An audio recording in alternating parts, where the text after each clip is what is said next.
I'm sure you all know for certain Andrew Tate, a hyper-masculine social media influencer, one that is to be thanked for a sudden spike in hateful anti-women commentary. But Andrew Tate isn't the only one. He just happens to be one of the most popular ones. He is also not the first one, and unfortunately, he won't be the last such influencer on social media.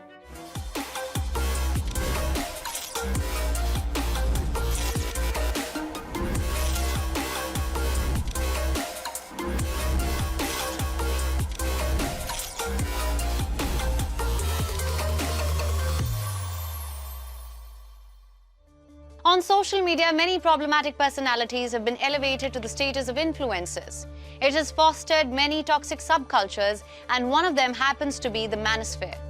One that is back in the spotlight thanks to the like of Tates and others who take pride in their blatant display of misogynistic ideologies and thrive off of toxic masculinity. For those of you who have seen even a 10-second clip of some of Andrew Tate's interviews or his social media commentary would know what I'm talking about. Recently, Tate was detained in Romania as part of a human trafficking and rape investigation. This isn't the first time he has been arrested. In 2015, Andrew Tate was arrested for alleged sexual assault. Why are we not surprised? A former professional kickboxer, Tate became famous after a brief stint on Big Brother, a popular British reality TV show. Tate was soon evicted. Can you guess the reason? It was over a video which showed Tate apparently attacking a woman. While he claims the video was edited in a way to make him look bad, many on social media say it was quite on brand for Andrew Tate, who's built an obnoxiously profitable empire, being a misogynist and his toxic anti-women rhetoric. And he agrees. Andrew Tate is a self-proclaimed misogynist. In fact, he claims, and I'm quoting here, there is no way you can be rooted in reality and not be sexist. He takes pride in being sexist. Tate was able to garner such following and success not solely because of his problematic views, but also because of the millions of people who consume his content, those who idolize Tate, who see him as a hero, the ultimate alpha male, a voice for the many incels online, and that is the Manosphere for you. Andrew Tate shot to fame in July 2022. That's when Google searches for Tate shot up. It surpassed searches for Kim Kardashian and Donald Trump combined. There was also severe backlash.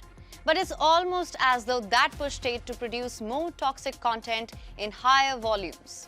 That is, until many social media platforms decided to ban Tate. Tate had managed to harness and exert influence and power over his followers, partly by cracking the algorithm and partly by the help of an army of internet users who helped fan his ego and spread his message, the desire for what he calls real masculinity. Those who are praying for his release.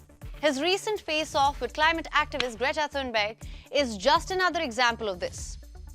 Clearly, real masculinity for Tate means picking on women, hostility, gloating about his wealth, engaging in bitter and aggressive commentary, saying things like women should bear responsibility for being raped.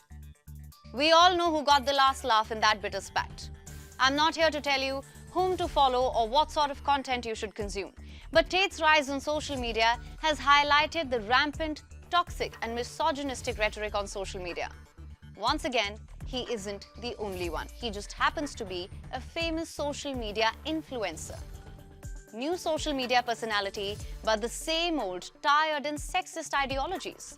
One can only imagine the kind of influence such hateful commentary can have on those who consume such content.